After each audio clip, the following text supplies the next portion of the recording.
Okay, let's get started. So, the purpose of today's live stream is to essentially paint a nice moody watercolor. I've been drawn to these kinds of landscapes over the last few weeks. So I thought I'd continue my exploration of light, of texture, um, and all things that create mood when it comes to painting with watercolors. So for this painting, I thought I'd improvise, um, and I'm just going to use a small sheet of A5. I'll wet the page, and when I wet the page, I might just leave a couple of.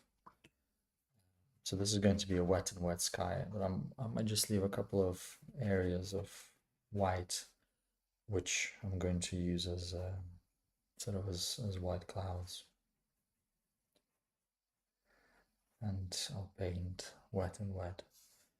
I'm hoping that my colors are going to dry reasonably quickly today. And if not, then I guess you'll just need to bear with me as they dry.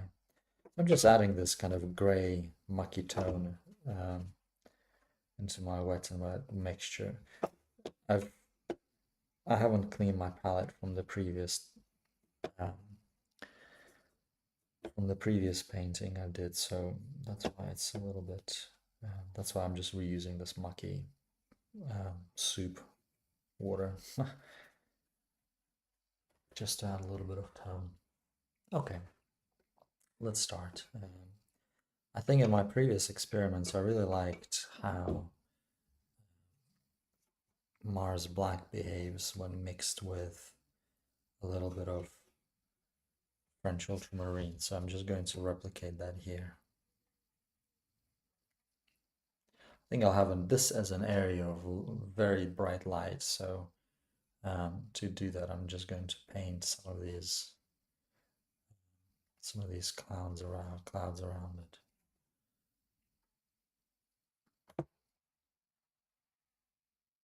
Just mopping up excess water with my brush.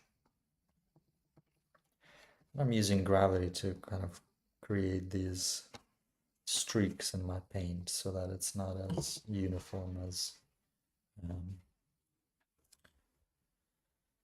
it is at the minute. Okay, and then for the horizon, I'm just going to add some Payne's Gray.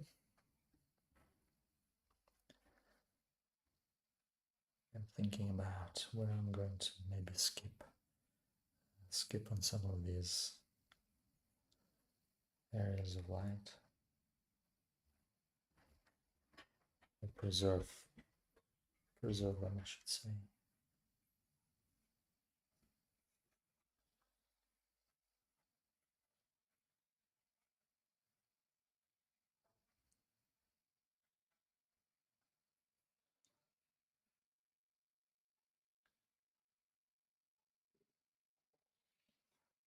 That's it.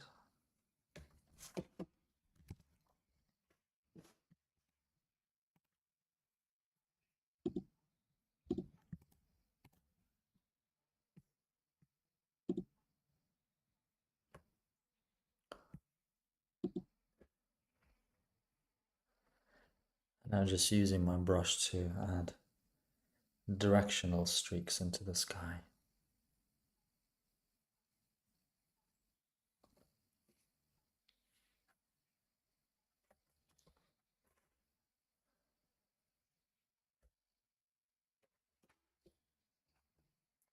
Now with a squeezed out brush, we can go in and just soften some of these edges that are appearing.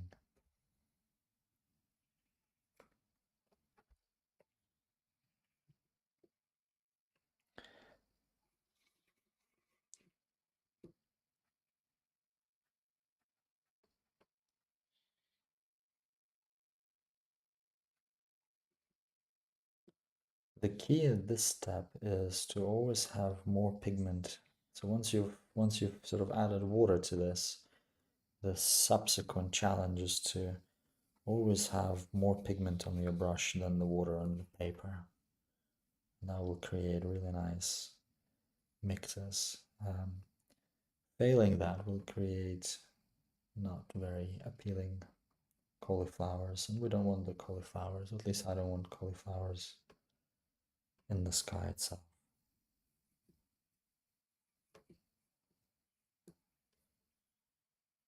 So yeah, I'm just adding some Payne's Gray into the sky.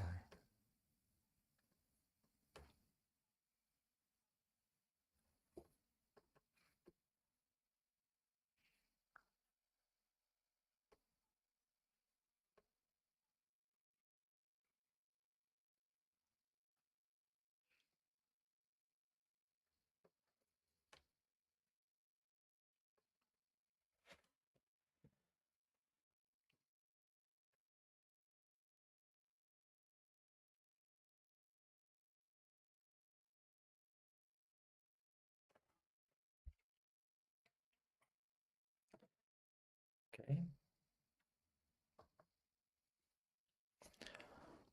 And now we can do kind of a hint of a horizon.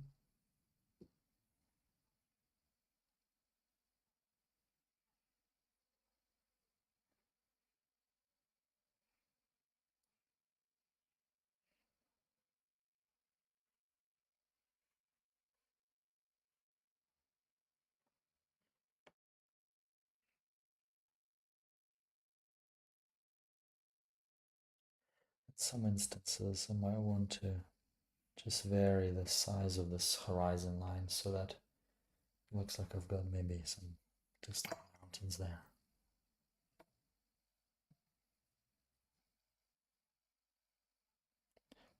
Okay.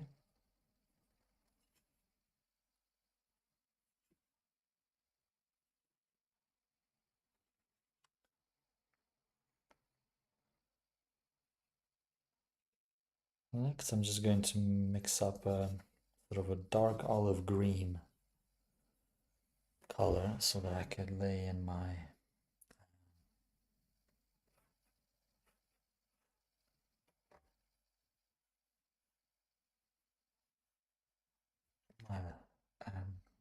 land.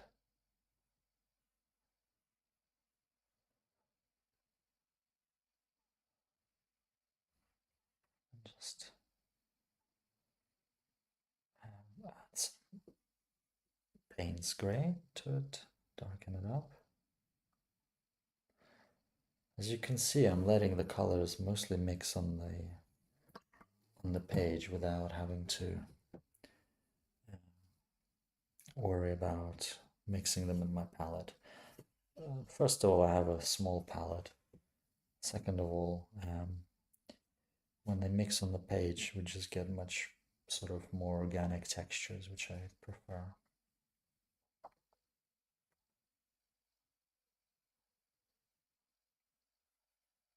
I think I'll create a little river bend here as well.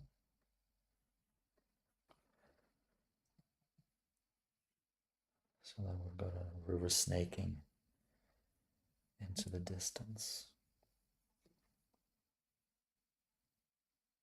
It's an interesting little run emerging there, which I might embrace. It could look like a distant tree, maybe.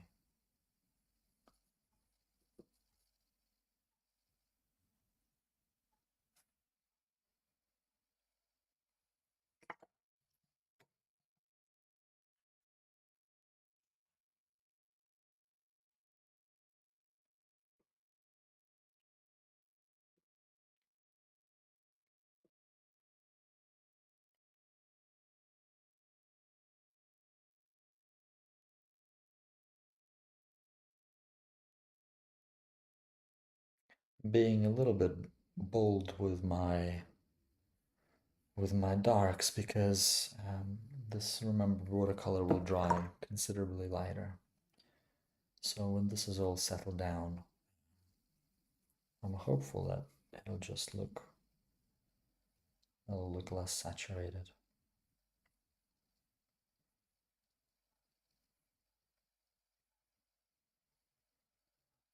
So I'm using this dark to just kind of lead the viewer into that side of the painting.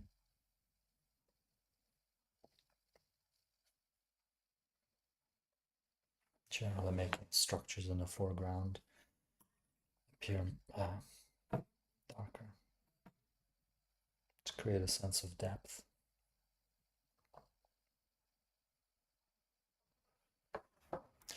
It's alright actually.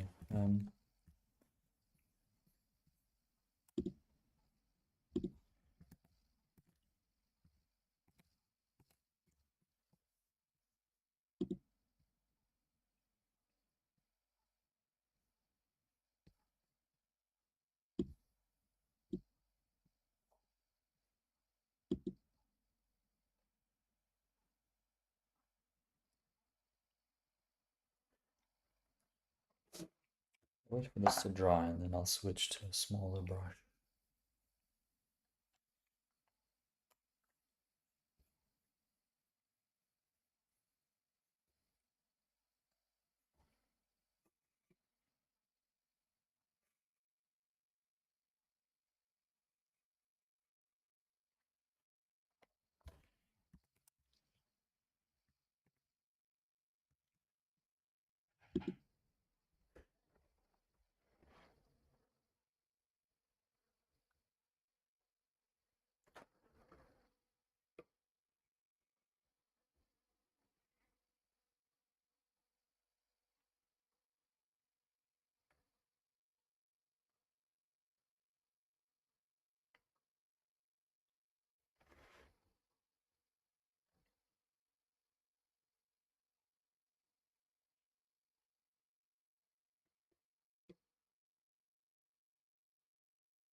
So here I've kind of embraced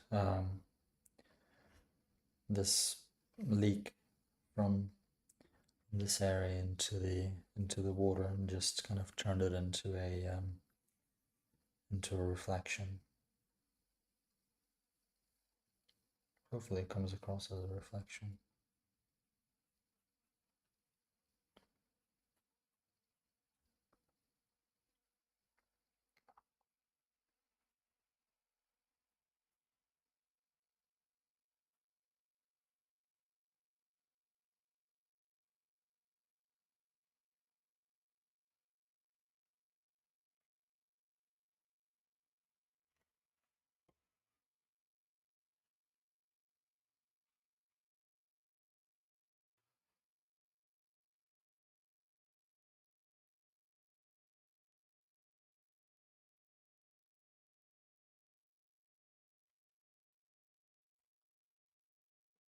Some sort of marshland or something.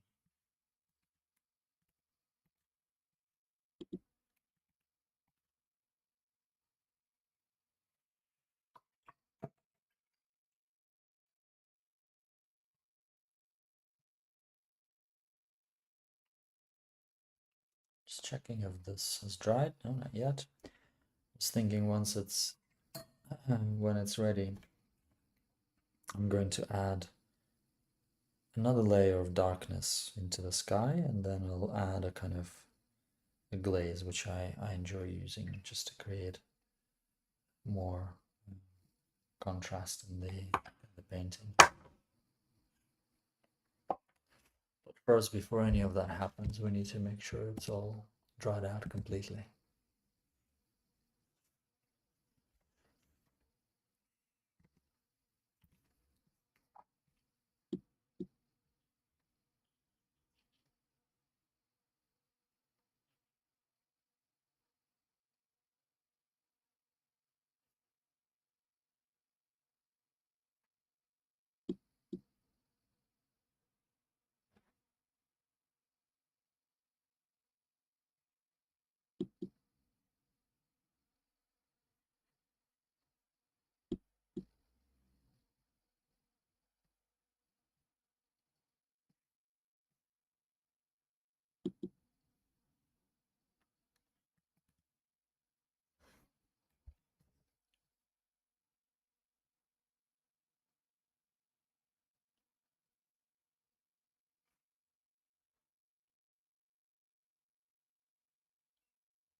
Still a little bit damp.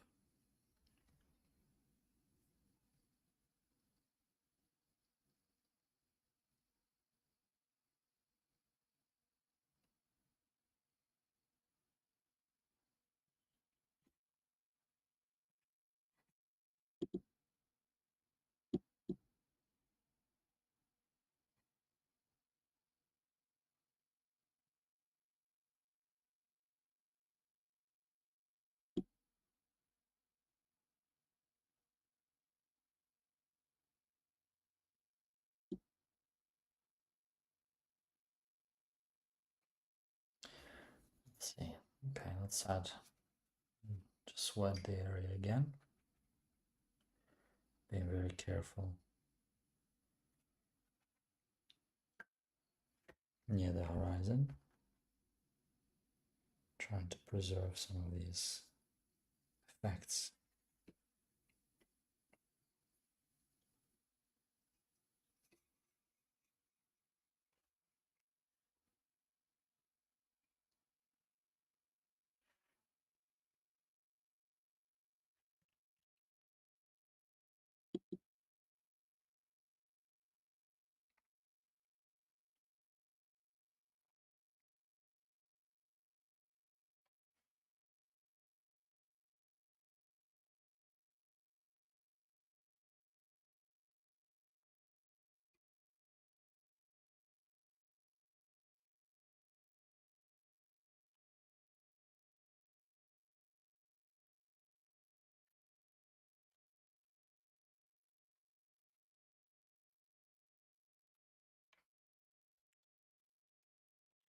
Again, tilt the page so that I get slightly nicer distribution of pigment. That looks a bit like rain. I'll soften that edge there.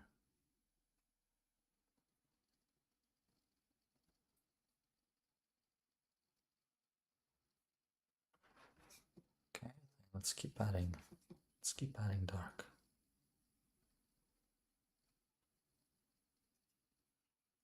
This is just raw pigment. Letting it run and do its thing.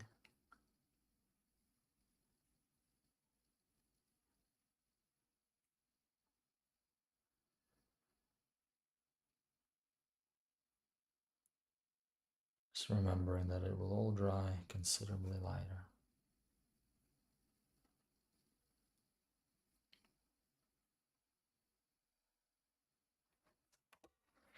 This is interesting. So maybe if I I can negatively paint some of these textures there in the background.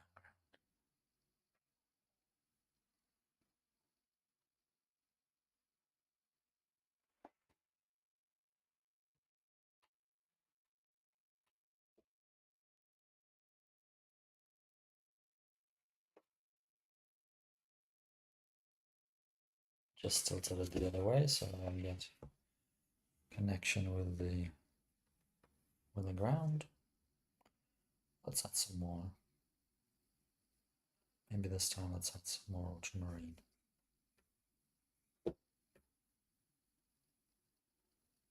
Just in there. I quite like these hints of trees emerging in on the horizon. They look cool and unexpected.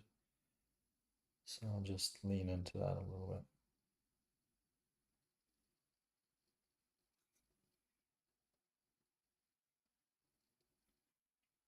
bit. There we are. And this, I don't like how this is a hard edge, so I'm just going to dry my brush and soften it a little bit.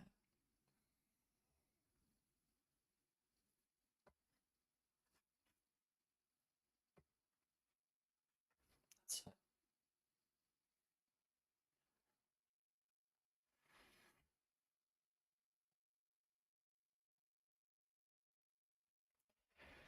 This gap I don't like. It looks a little bit too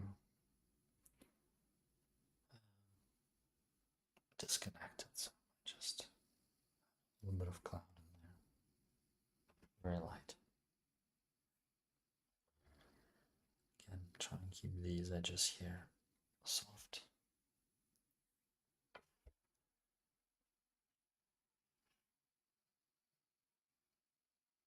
Soften that as well. I think I might add a little bit of viridian into the horizon, because it can create some nice effects. Also, I'm aware that I've added more water than pigment, so I'm fully expecting this to sort of push the pigment out of the way and create a cauliflower texture.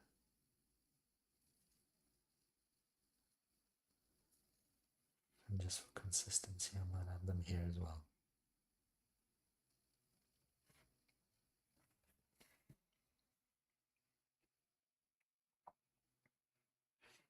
Okay, so whilst that's drying, let's create my glaze. So to do that, I'll take a little bit of this viridian and add it to my French ultramarine. That should create a nice transparent glaze.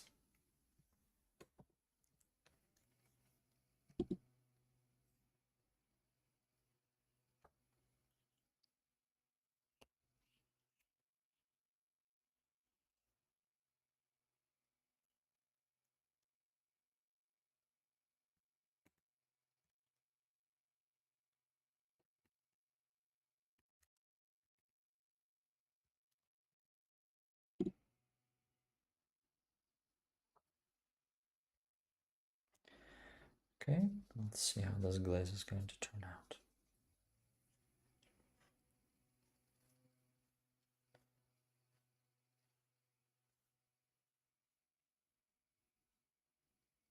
Yeah, it's nice. It just creates interest and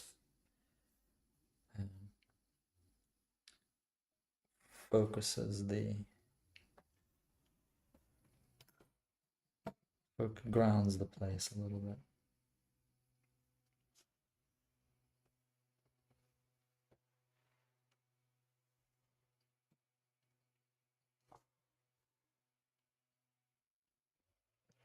Kind of wish I had some yellow there. Maybe it's not too late. I tend to start with a yellow if I want some glow. Maybe I do something with it now. Let's see. First of all, let's just check it's dry. Yep, it's dry. Let's add some wetness. And then let's add the yellow. Just a little bit to create some just to create a glow, a nice warm glow. And then shift that yellow right into moody black.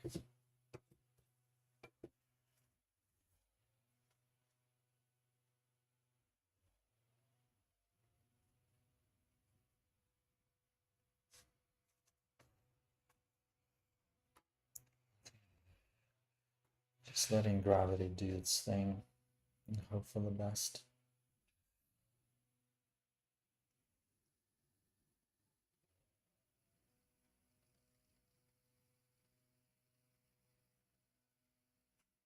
Some interesting effects being produced.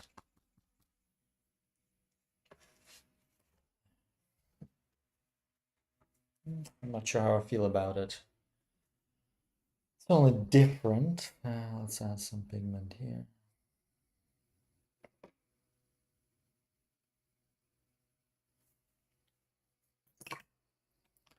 What I think would help is just get rid of this edge here.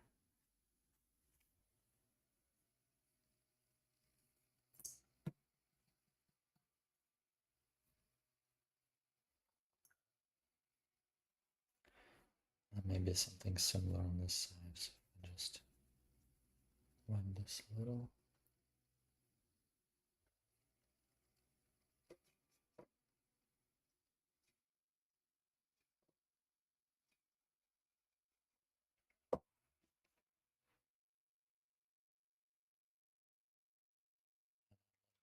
pigments mix on the page.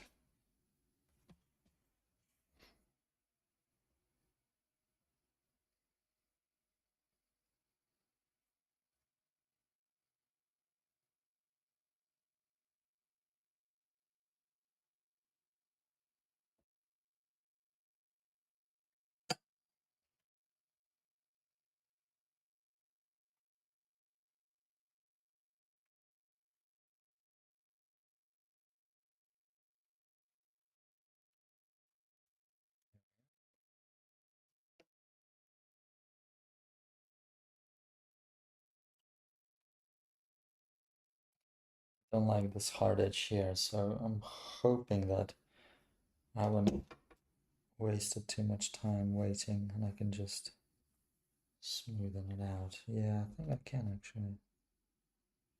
That's good. There we are. So I get some of that edge.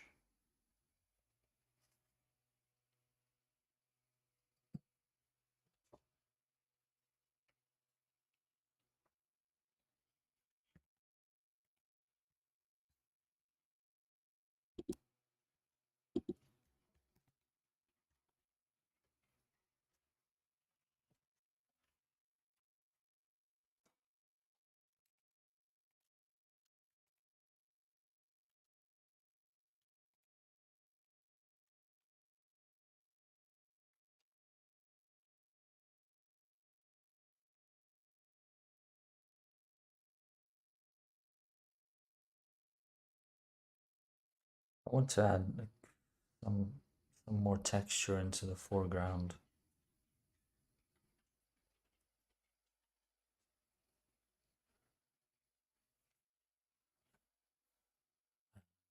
Hoping for the best here. There we go. And I think I'll stop there for now. There we are. Nice little moody landscape. As you can see, it doesn't take very long. You can just do it from imagination and letting the watercolor do its thing. So I hope you enjoyed this one, and I'll see you next time. Take care.